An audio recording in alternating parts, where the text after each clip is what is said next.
나이다. 아멘. 소망을 가지고 있습니까? 어떤 소망입니까? 사람들은 이러저러한 소망을 가지고 살고 있지요. 그러나 말 그대로 소망일 뿐 별로 생각하지 않는 소망이 많은 것을 봅니다.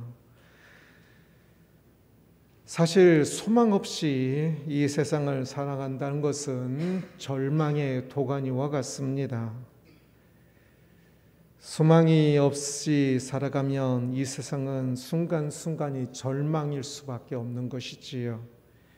때려도 다시 나오는 두더지 게임의 두더지처럼 절망이 인의 현실이 됩니다. 이 문제를 해결하면 저 문제가, 저 문제를 해결하면 또 다른 문제들이 튀어나오면서 그렇게 인생을 보내다가 보니 나이 먹고 또한 이 땅의 삶을 마칠 때가 되어 절망이 이제 더 이상 피할 수 없는 문제가 절망이 앞에 있는 것을 보게 되는 거지요. 그러기에 그러한 절망이 이르기 전에 오늘 소망을 배워야 합니다.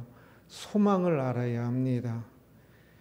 그래서 오늘 살아갈 때에 때려도 절망, 문제가 나타나는 것이 아니라 때려도 계속 소망이 나타나야 합니다. 세상에 문제들이 아무리 일어나도 내 안에서는 계속적으로 소망이 솟구쳐야 하는 것이지요. 그러기 위해서는 탁월한 소망을 알아야 합니다. 절대 소망이라고도 할 수가 있습니다. 오늘 본문은 예수님의 탁월한 사역, 성육신이라는 저도 대학교 1학년 때 에베소 3장 18절 말씀 속에서 성육신이 제 마음을 깊이 더 깨닫게 했던 것처럼 이 성육신은 아무리 깨달아도 참으로 놀라운, 참으로 예수 그리스도의 탁월한 행하심, 사역이지요. 그리고 그것을 깨닫게 되면 성육신과 예수님의 그 탁월한 사역을 깨닫게 되면 그것에 대한 이제 응답으로서 우리가 탁월한 삶을 살게 됩니다.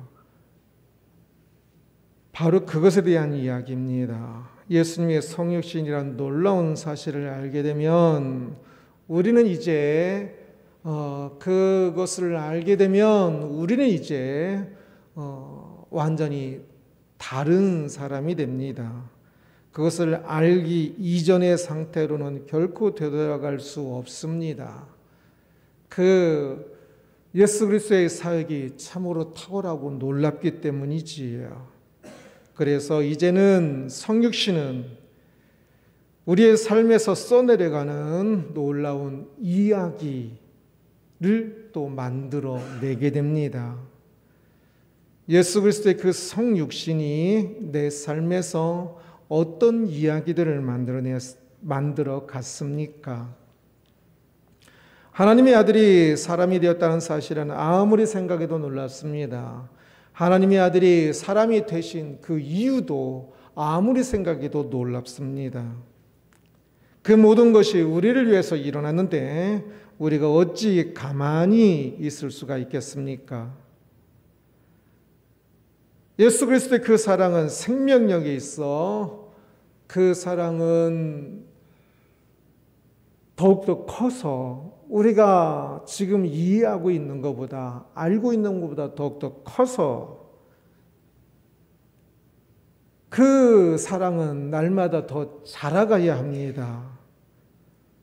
그 성육신을 이해하는 예수 그리스도의 그 사역을 이해하는 것이 날마다 자라가야 하는 것이지요.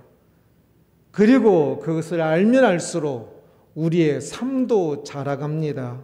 그것이 성숙이겠지요.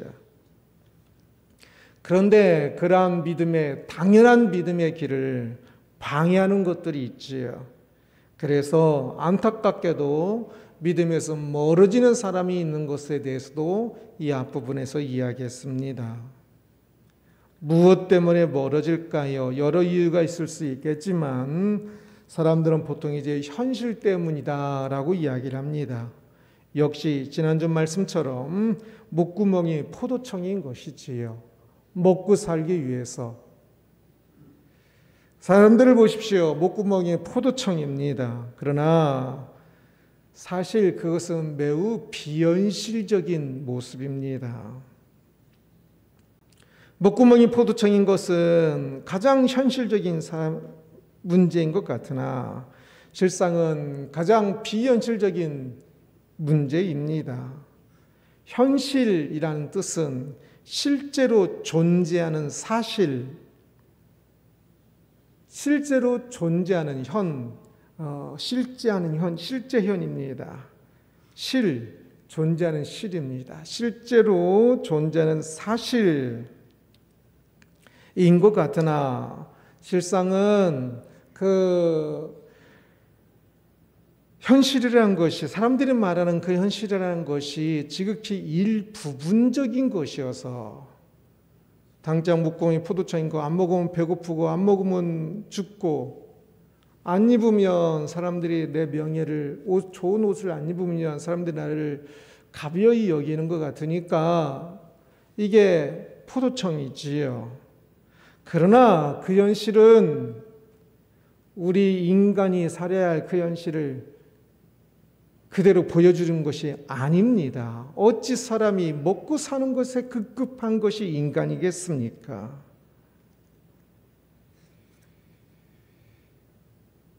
우리들이 목구멍이 포도청인 그 현실보다, 오늘날 당장 눈앞에 있는 그 현실보다 더 현실적인 것이 무엇일까요?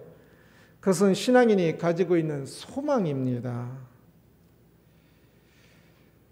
세상 사람들이 가지고 있는 소망이 아니라 세상 사람들이 가지고 있는 소망은 또 오늘보다 더 나은 내일에 대한 것이기 때문에 사실은 그것이 진짜 소망이 아니라 그것도 또한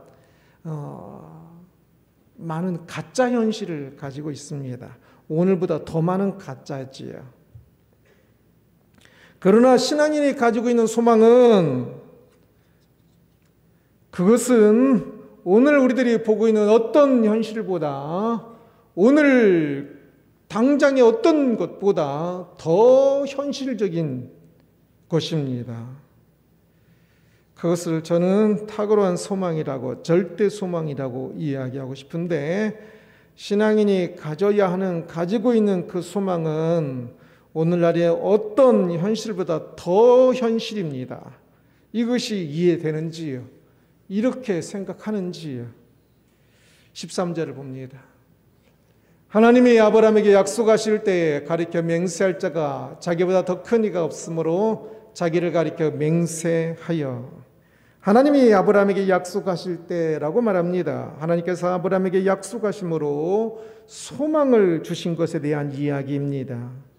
하나님께서 어떤 약속을 주셨을까요? 어떤 소망을 주셨을까요? 14절입니다.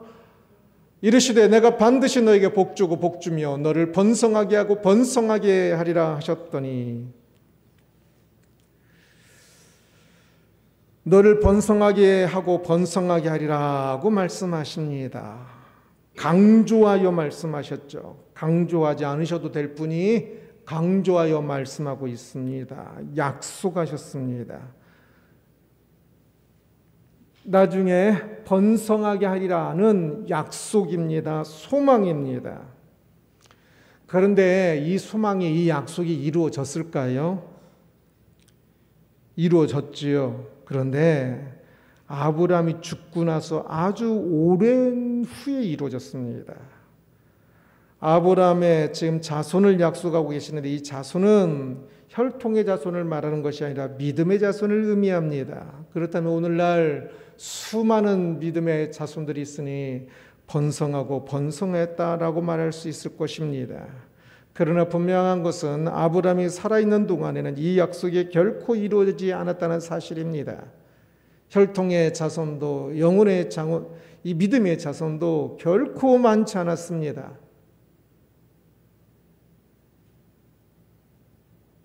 하나님께서 아브라함에게 주신 약속이 아브라함이 살아있는 동안에 이루어지지 않았다는 사실에서 우리는 무엇을 생각할 수 있을까요?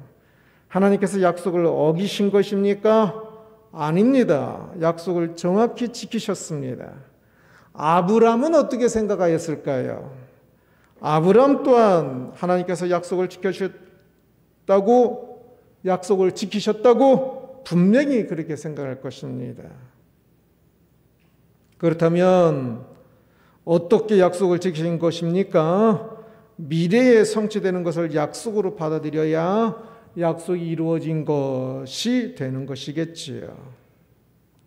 아주 먼 미래에 이루어지는 일이 무슨 의미가 있을까요? 그러나 이 질문이 어리석은 질문입니다. 약속의 성취는 임시적인 것이 아니라 지속성이 있을 때 성취입니다. 진짜는 지속성이 있어야 진짜입니다. 지속성을 넘어 영원성이 있으면 가장 좋은 성취가 되겠지요. 아브라함이 살아있을 때 자손이 많아져서 성취된 것과 아브라함이 죽고 나서 한참 후에나 많은 믿는 사람들이 생긴 이 성취, 둘 중에 무엇이 더 큰 성취요? 무엇이 더 큰 현실일까요?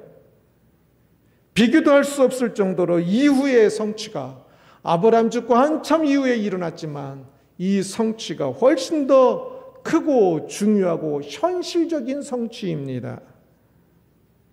미래에 일어난 성취를 아브라함이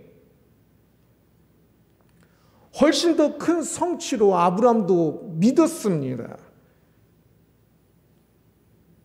그래서 그것이 그의 현실이 되고 지금 하늘에 있는 아브라함이 생각할 때에 육신의 그 자녀가 많고 그때 아브라함의 땅을 이 가나안의 땅을 좀 더 차지하고 하는 그게 뭐가 중요하겠습니까?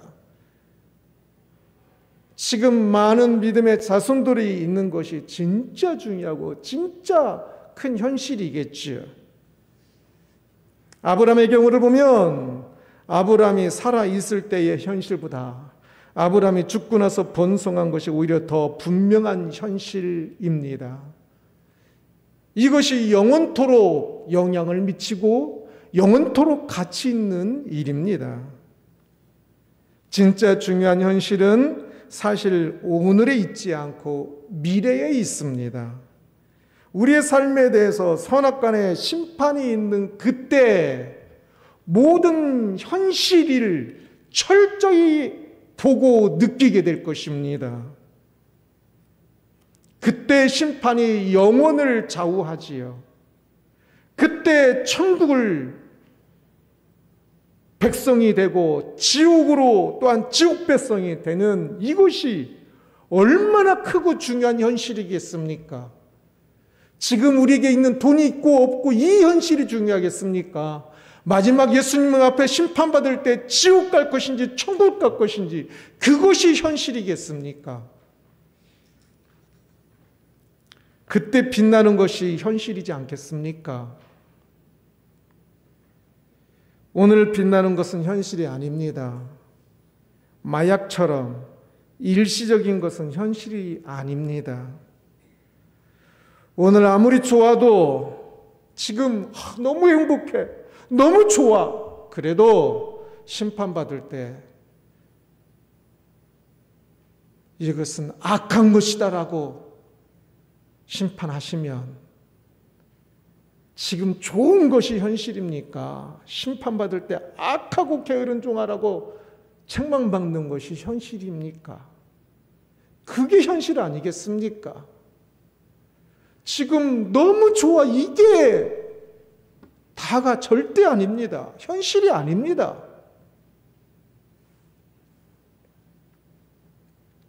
우리의 심판은 우리의 현실은 심판대 앞에 드러나는 그 평가가 그 심판이 우리의 현실이라는 사실을 명심해야 합니다. 지금 내가 열심히 사는데도 불구하고 사람들이 알아주지 않아요. 뭐가 이루어지는 게 없어요. 그래서 막 사람들이 믿고 싫고 하나님까지 믿고 싫어요. 그러나 그것은 거짓에 속고 있는 모습입니다. 지금 사람들이 알아주는 것이 현실인 거 아니고, 지금 편한 것이 현실인 거 아니고, 지금 내가 살고 있는 것을 심판대 앞에서 어떻게 평가될 것인가, 그때 찬란하게 빛날 것인가, 처절히 절망으로 떨어질 것인가, 그것이 현실입니다. 이 세상의 거짓의 현실에 속아서 절망하지 말아야 합니다. 오늘의 상황이 사람들은 현실이라 말하지만 신앙인은 심판대 앞에 있는 그 모습이 현실입니다. 그러니 이 땅의 상황에 절망하고 속고 화나고 분노하고 그러지 말고 심판대 앞에서 어찌 하나님께서 말씀하실까를 늘 생각하며 그것을 늘 생각하며 그 앞에서의 삶이 되어야 합니다. 그것이 현실적인 삶입니다. 지극히 현실적인 삶. 아브라함이 하나님의 약속을 현실로 알고 소망하였습니다. 그는 소망하는 것을 현실로 여겼지요. 지금 당장 가나안의 땅 하나도 없고, 지금 당장 믿음의 자녀 하나 거의 없었지만 그는 소망을 현실로 믿었기 때문에 끝까지 인내하면서 끝까지 믿음의 사람으로, 끝까지 참으로 아름다운 믿음의 사람으로 살 수 있었습니다. 세상이 오늘의 모습이 현실이라고 나를 속이려 할 때 속지 마십시오. 심판대 앞에 현실인 것을 명심하고 또 명심하십시오.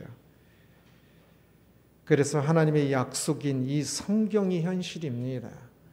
약속이 지금 이루어지지 않으니까 뭐 읽어도 별 볼 일 없는 것 같고, 하나님 뜻과 마음을 알고 따라가면 더 힘들기만 한 것 같고, 이게 뭐 그냥 차라리 세상에 자기개발서적 하나가 있는 게 더 나을 것 같은 것이, 그 세상의 거짓된 현실에 속지 말고 철저히 하나님의 약속이, 하나님의 그 주신 이 소망이 우리의 현실이라는 사실, 그래서 이 현실에 따라 살아야 한다는 사실을 명심해야 합니다.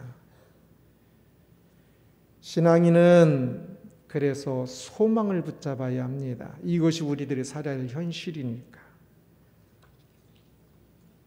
이것은 탁월한 소망이고 탁월한 현실입니다. 세상에서 그럭저럭 살던, 아니 실제로는 세상에서 악만 행하면서 살던 우리를 탁월한 삶으로 바꾸는 소망입니다. 목구멍이 포도청처럼 살던 우리를 영원한 가치를 가진 이 믿음을 위해 살게 하는 이 소망을 붙잡고 살아야 합니다. 하나님께서 약속하여 주신 것이 어떤 것보다 더 큰 현실임에도 불구하고 사람들은 그것을 잘 믿지 못하지요. 자꾸만 약속이 아니라 세상이 말하는 것을 따라가려고 합니다. 그것이 현실이라고 하면서, 현실 때문에 어쩔 수 없다라고 중얼거리면서. 그러나 그것이 현실이 아닙니다. 하나님의 약속이 현실입니다. 하나님께서 약속하신 것을 반드시 지킬 것이기 때문에 그렇습니다. 17절입니다. 하나님은 약속을 기업으로 받는 자들에게 그 뜻이 변하지 아니함을 충분히 나타내시려고 그 일을 맹세로 보증하셨나니, 그 뜻이, 하나님의 약속이, 하나님께서 주신 소망이 변하지 아니함을 충분히 나타내시려고 그 일을 맹세로 보증하셨다 말씀합니다. 아주 놀라운 말씀입니다. 하나님은 맹세하실 필요가 뭐 있겠습니까? 하나님께서 말씀하시면 그것이 법인데요, 그것이 현실이고, 하나님의 말씀하시니 이 우주도 그냥 만들어졌는데요, 그런데 아브라함에게 약속을 하시고 맹세로 보증하셨습니다. 이 약속이 진짜 하나님께서 이 약속을 지키시겠다는, 그런 맹세를 듣는 것은 참으로 두렵고 떨리는 일입니다. 하나님께서 맹세하셨다. 내가 이 약속을 꼭 지키겠다고 맹세하셨다. 이것은 두렵고 떨리는 이야기입니다. 왜 맹세까지 하셨을까요? 절대 그렇게 하지 않으셔도 되는데 어찌 황송하게 하나님께서 맹세까지 하시면서 약속을 지키겠다고 하셨을까요? 18절입니다. 이는 하나님이 거짓말을 하실 수 없는 이 두 가지 변하지 못할 사실로 말미암아 앞에 있는 소망을 얻으려고 피난처를 찾은 우리에게 큰 안위를 받게 하려 하심이라. 두 가지 변하지 못할 사실로 말미암아 큰 안위를 받게 하려고, 아브라함이 용기를 갖게 하려고, 아브라함이 그 약속을 믿고 그 약속에 따라 소망에 따라 살아갈 힘을 갖게 하려고 두 가지 변하지 않는 이 사실로 확증하여 주셨다는 것입니다. 두 가지 변하지 못할 사실은 첫째, 하나님께서 말씀하시면 약속하시면 결코 변하지 않는다는 것. 이것은 절대 변하지 않아요. 하나님께서 말씀하신 것이 어찌 변하겠습니까? 또한 거기에다가 맹세까지 하셔서 그것이 결코 변하지 않을 것이라는 것을 확증하여 주셨지요. 결코 하나님께서 말씀하신 것이 변하지 않는데 또 맹세한 것을 또 하나님께서 바꾸시겠는지요. 그래서 이 두 가지 절대 변하지 않을 이 두 가지를 겹쳐서 말씀하심으로 아브라함이 이제 이 약속을 굳게 믿고 살아갈 용기, 힘을 갖게 하시려고 하셨다라고 말씀합니다.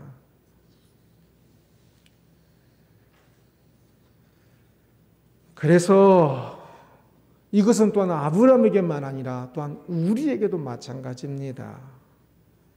하도 우리는 하나님의 이 약속을 너무 믿지 않는 것 같아요. 우리를 향한 약속을 진짜 믿습니까?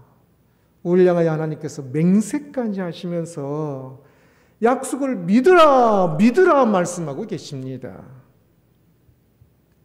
소망을 얻으려고 피난처를 찾은 우리에게라고 말하는데 이것은 오늘의 고통에도 불구하고 믿음의 길을 살아가는 사람에게 소망이 확실한 피난처가 됨을 말한다는 뜻입니다. 힘든 일이 생기면 진리의 길을 가던 길을 포기하려는 마음이 생깁니다. 우리의 그 연약함을 아시니까 하나님께서 내가 주는 이 약속이, 이 소망이 진짜 확실하니 세상이 아무리 힘들어도 그게 현실인 것이 아니라 내가 주는 이 약속이 진짜 현실인 것을 다시 강조하고 다시 강조하기 위해서 맹세까지 하셨다는 것입니다. 그래서 세상에서 힘든 일이 있을 때에 그 거짓이 피난처가 되는 것이 아니라 그냥 타협하고 포기해버리는 것이 피난처가 되는 것이 아니라 이 소망이 하나님께서 약속하셨지, 맹세까지 하셨지 하는 이 소망이 피난처가 되도록, 소망이 우리의 피난처가 되어야 합니다.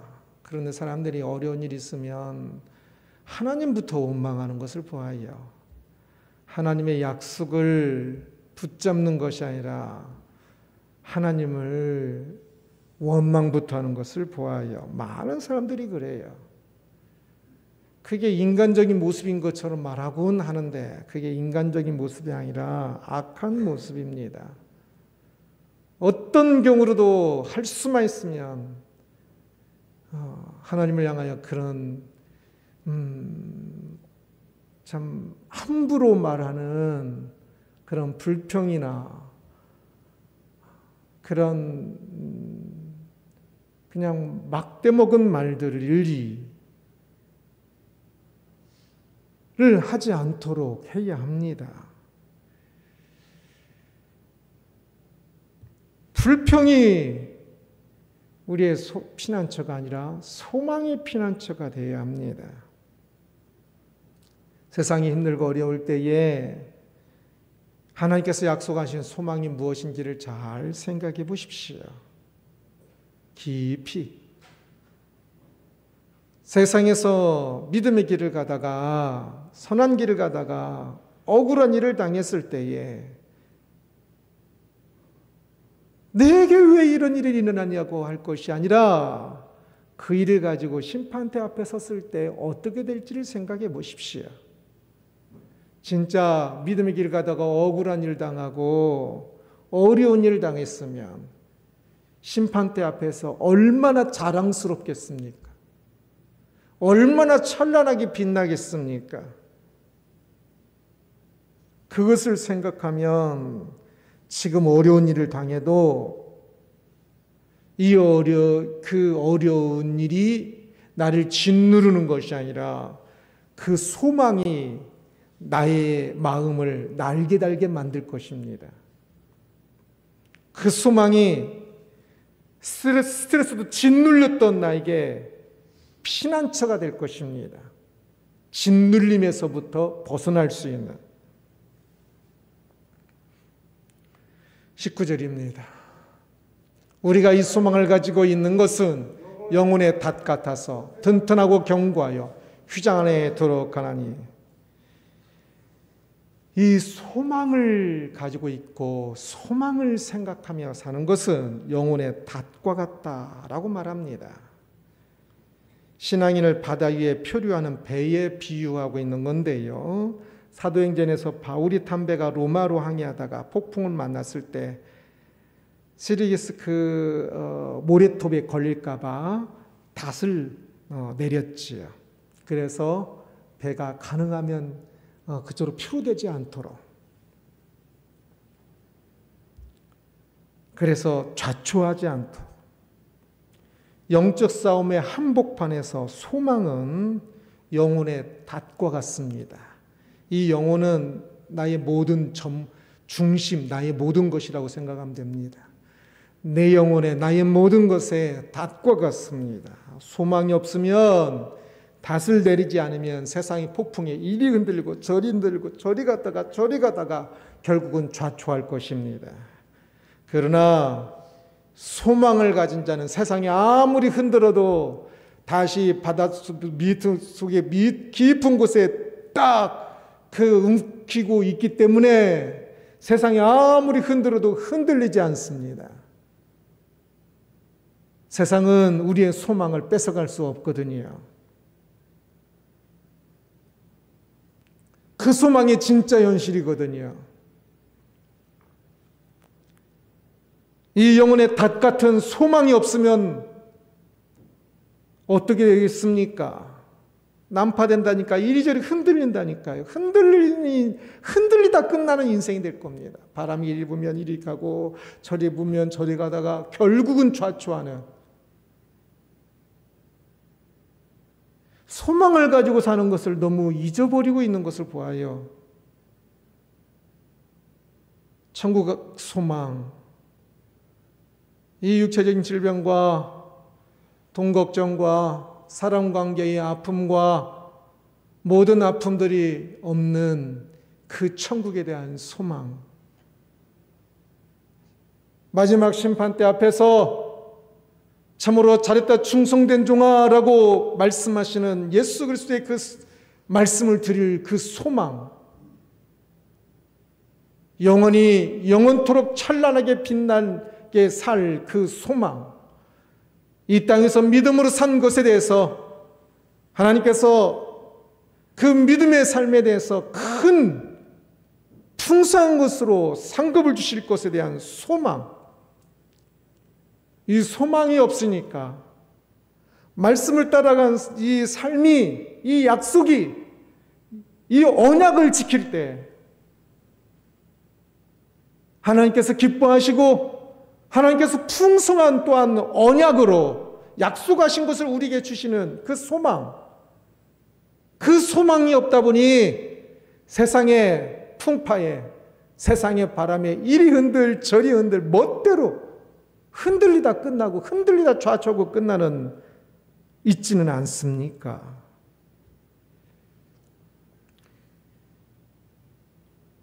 이 소망을 가지고 있는 것은 영혼의 닭 같아서 튼튼하고 견고하여, 이 소망이 튼튼하고 견고하다는 뜻입니다. 그러다가 갑자기 다른 말을 합니다. 휘장 안에 들어가나니라고 이야기합니다. 이 휘장은 갑자기 무슨 말일까? 옛날 초대교회 교부들은 이 휘장을 이렇게 설명하곤 했습니다. 이것은 하늘에 있는 휘장이다. 배에서 닷을 내려서 흔들리지 않는 것처럼, 그러면 그것은 또한 하늘에서 그 배에 또한 닷을 내려서 그 하늘과 이어지는 것이 흔들리지 않는 그것이 된다라고 표현하게 되는데, 아마 그거보다는 이 휘장은 항상 성소와 지성소 사이의 그 휘장을 말할 겁니다.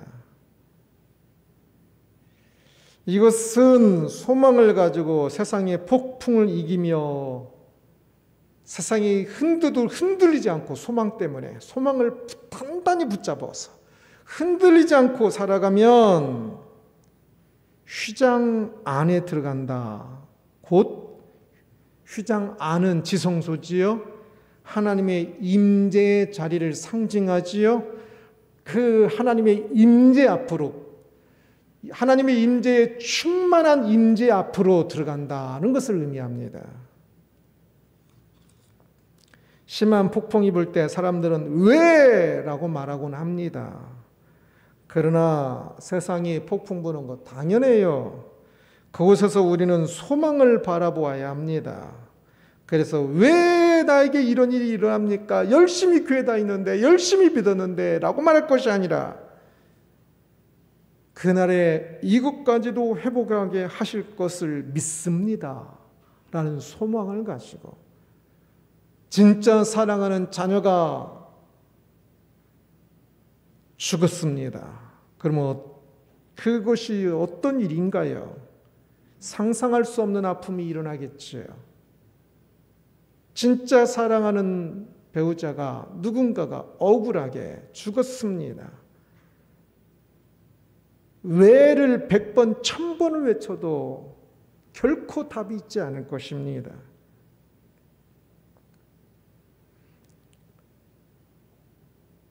그날에 그 세상 폭풍이 아주 세차게 불 때에, 그럴수록 닷은 더욱더 튼튼하게 내려야 합니다. 그럴수록 소망을 튼튼하게 붙잡아야 합니다. 왜라고 물을 것이 아니라 그날에 회복될 것입니다. 이 땅에서 헤어져도 그것이 끝이 아니라 그날에 이 땅에서의 모든 아픔이 끝나고 그날에 모든 것이 회복될 것입니다. 지금은 진짜 많이 아프지만, 상상할 수 없을 정도로 아프지만, 그날을 소망하면 이 아픔들을 이길 수 있을 것입니다. 그리고 무엇보다 어디로 들어간다고요? 휘장 안에 들어가나니. 하나님 주신 약속을 생각하며, 아프니까, 세상에서 너무 아프니까 소망을 더 단단히 붙잡기 위해서 소망을 더 많이 바라봅니다. 하늘을 바라보게 됩니다. 그래서 하나님 앞에서 더 깊이 성찰하게 되는 거지요. 아들이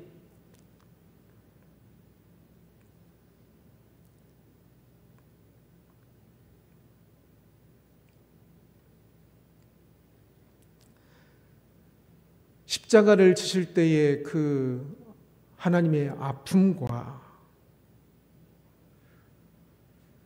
그 고통을 지금 나의 고통이 그것을 결코 다 설명할 수는 없지만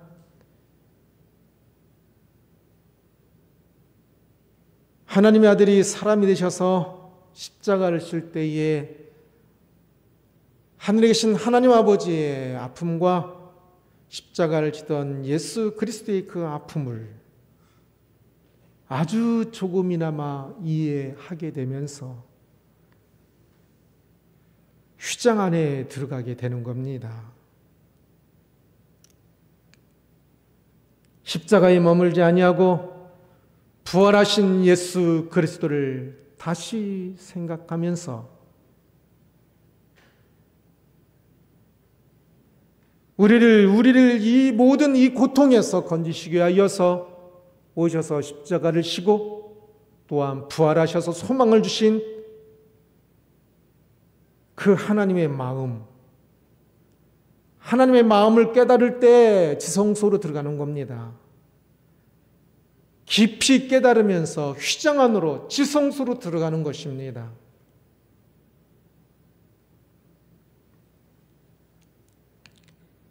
20절입니다. 그리로 앞서가신 예수께서 멜기세덱의 반차를 따라 영원히 대제사장이 되어 우리를 위하여 들어가셨느니라. 앞서가신 예수께서 우리를 위하여 들어가셨다 말씀합니다. 예수님께서 십자가를 지셨고 부활하셨습니다.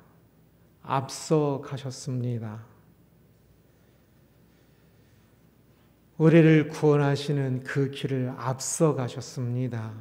예수 그리스도의 십자가를, 예수 그리스도의 그 부활을 우리가 알지 못하면 세상에서 일어나는 참으로 지독한 아픔들을 진짜 견딜 수 없을 것입니다.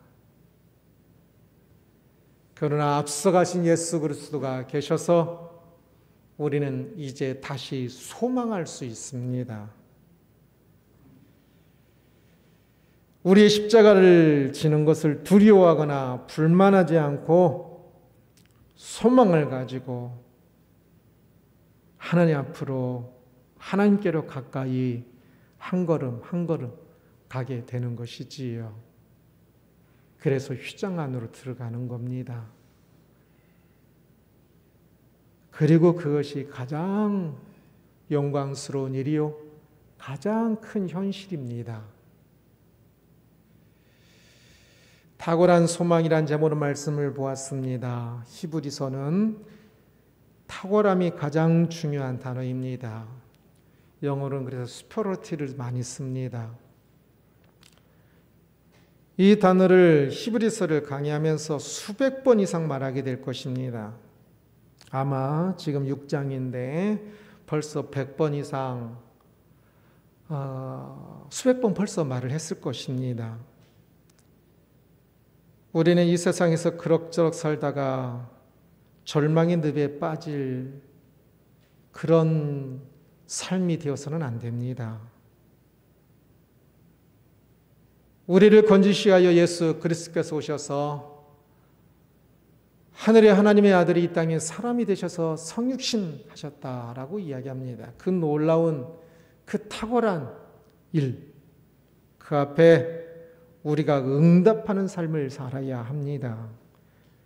그러면 그것이 바로 탁월한 삶이 됩니다. 세상에서 경제에서 이겨야 하는 것이 아니라 예수 그리스도 성육신의 사랑에 응답할 때에 성육신의 참으로 탁월한 것처럼 그것에 응답하는 모든 것들도 탁월한 삶이 됩니다. 믿음의 삶을 살다가 넘어지는 사람이 있습니다. 중도 탈락하는 사람들도 있습니다. 그것은 탁월한 소망을 놓치기 때문임을 보았습니다. 탁월한 소망을 가지고 살고 있습니까? 아니면 막연하고 구체적으로 진짜 어려움이 생겼을 때에 탁월한 소망을 붙잡기보다는 현실이니까 하면서 좌절하고 포기하고 절망하고 있지는 않습니까? 소망이, 이 탁월한 소망이 우리 안에 확실하게 자리 잡지 않으면, 어려움에 처하면 처할수록 그것을 더욱더 강하게 붙잡지 않으면 우리는 결국 세상의 폭풍에 흔들리다가 좌초할 것입니다. 탁월한 소망을 가지고 사십시오. 내일 좀 더 잘 살 거야. 내일 교회가 부흥할 거야. 내일 자식이 더 잘 될 거야가 아니라, 그러한 세상의 소망이 아니라 하나님께서 약속하시고 맹세로 확증까지 하신 심판대 앞에서의 탁월하게 성취될 그 탁월한 소망을 가지고 살아야 합니다. 탁월한 소망이 미래의 일이지만 오늘날 어느 것보다 더 현실임을 명심하고 또 명심하십시오. 그것이 가장 큰 현실이라니까요. 그것이 변하지 않는 현실입니다. 우리의 영원토록 우리의 모습이 될 현실입니다. 오늘보다 더 현실적인 이 탁월한 소망, 하나님의 약속, 하나님께서 주신 이 소망, 맹세까지 하시면서 이거 반드시 이루어질 것이라고 말씀하신 이 약속들, 바로 그 약속을 붙잡고 그 현실을 붙잡고 살아가는 우리들이 되기를 주님의 이름으로 축원합니다.